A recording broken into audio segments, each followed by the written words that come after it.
beautiful souls, welcome back to the show.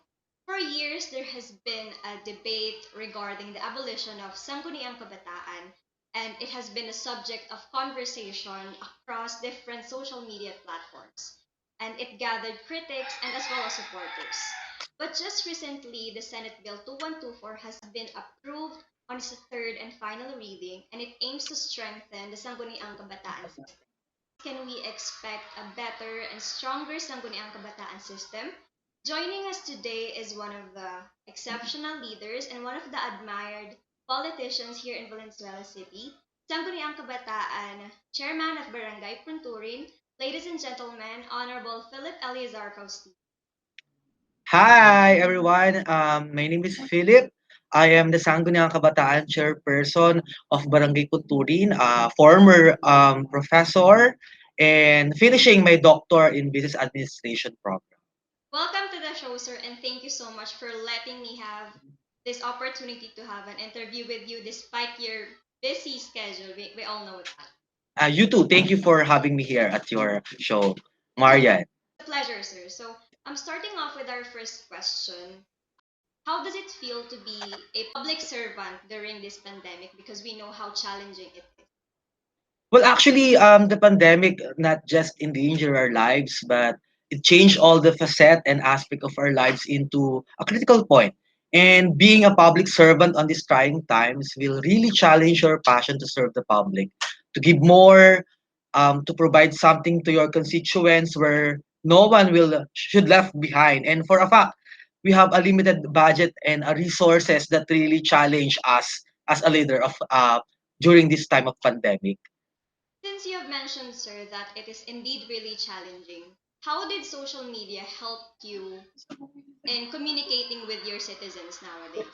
Well, Marian, actually, the social media during pandemic serves as the bridge to your people.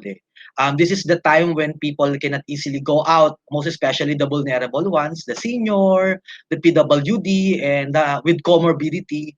The ease of communication brought by the various online platforms will really help us to become more efficient and responsive, Marian, in informing and serving the people. So, with that, sir, in your perspective, what is Sangguniang Kabataan's biggest role during crisis? Um, Marian, knowing the aggressiveness and the creativity and vast energy of our youth today, the Sangguniang Kabataan is actively playing their part in reaching out and helping the communities by using their vast network themselves. Our youth leader today is leading by example, actually. We are playing a big role in mobilizing the youth in fight against the COVID-19. The active engagement in involvement and information dissemination, various donation drive campaign, relief operations and food distribution at so many pa, even virtual Yes. activity and entertainment for the youth. And with that, sir, I must say now, I am a witness of how active SK Punturin is, and you're one of the most commendable local youth organizations in Valenzuela City. And of course, your page is one of the most followed page as well, and many leaders look up to your organization. Among the activities that you have conducted during this pandemic, which one of those are you most proud of? Because we know you have this Pride Month special, you have community pantry and Yes, yes. educampion. There are a lot actually. So if you're gonna be asked, which one of them are you really proud of? Of course, Martin, before I answer your question, it's thank you for the commendation. Well, we launched various projects and even virtual activities as part of our COVID-19 response during pandemic. We distribute the sanitation, vitamins, and other hygiene supplies to our community frontliners, indigent youth, and of course to our youth COVID positive patients. We also conduct numerous virtual events, activities, lead the information, encourage volunteerism for relief operations, and others. But for the specific questions you have in me, I'm very proud of our project Bulilit. Actually, it's a pure donation drive campaign or initiative that targeting young toddlers, a year 0 to 3 years old.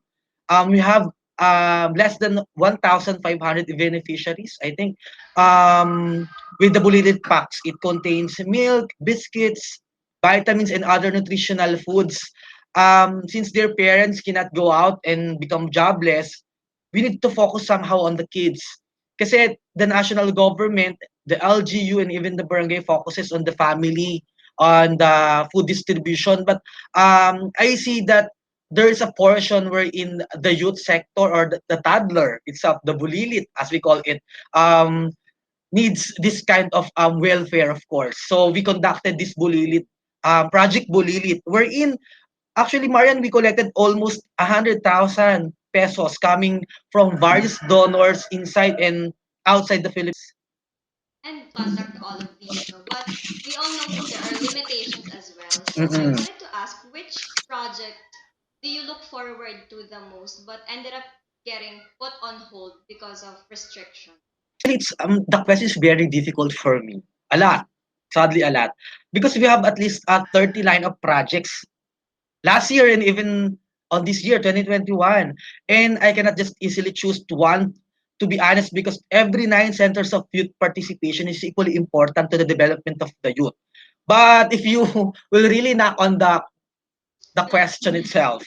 Actually, I really miss the face-to-face program, the crowd, the vibe, and the active participation of our youth. Siguro, it will be the month celebration of our Linggo ng Kabataan because we have a lot of projects every day, different contests, different prizes, and per sitio, per zone, they are joining. The vibes and the engagement and involvement of the people in your communities very amazing, and we are all miss that kind of crowd, Marian. Yes, and the most exciting part as well is having that response from the people of how they enjoyed the program that you have created. Well, actually, it's the feedback, Marian, eh. In social media, um, mas masarap magpa-programa kapag nakakita ka ng good feedback kasi it echoes the team, the Sangguniang Kabataan of Barangay Punturin, that they are the witness on how we prepare for the youth, how we execute it, and how we pour our hearts in everything that we do. And yes, also, sir, I have witnessed how you actually lived up to your hashtag SK Punturin Works. And I came across your post on Facebook that you've been staying in your office at 11:45, Yeah, yeah, where yeah. everyone's already sleeping, but you are working. And that actually, what would my question would be next? How important it is that SK is financially independent? Well, actually, Marian, it is very important because being a Sangguniang Kabataan financially independent means it requires a high level of maturity, analyzation, and understanding because this time you are fully liable, you are accountable and responsible as a representative of the youth sector in the country. And leading in Sangguniang Kabataan requires a prepared mind and heart. So this is the reason why it's very important na this time as ang Sangguniang Kabataan, leaders should be financially independent so they can execute all the projects and activities they have in their mind and in their mind. And you have mentioned, sir, about having that prepared mind and heart. But I wanted also to ask, in your opinion, if Sangguniang Kabataan should be really strict regarding educational or career background to the aspiring leaders. Um, actually, we are living in a developing country, and in reality, it means a lot of hindrances and financial challenges to have a better credentials and educational background. On the other hand, running the office requires a lot of analysis, assessment, and planning.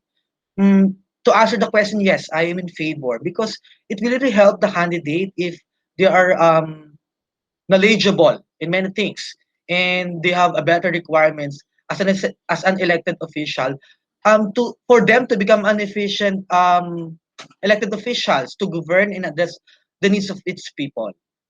And with that, sir, we are now down to our last question. For better and efficient governance of youth and also for our young leaders, what do you think is the most crucial part that aspiring young leaders should not lose sight? I have a simple answer for that, Marian. Above anything else, a young aspiring leader. Unfortunately, we have encountered some technical issues while we are down to the last minute of the interview. According to SK Chairman Philip Eleazar Faustino of Barangay Punturin, one crucial aspect that young leaders should not lose sight of is their passion to serve the people. would be all for today. See you on the next episode.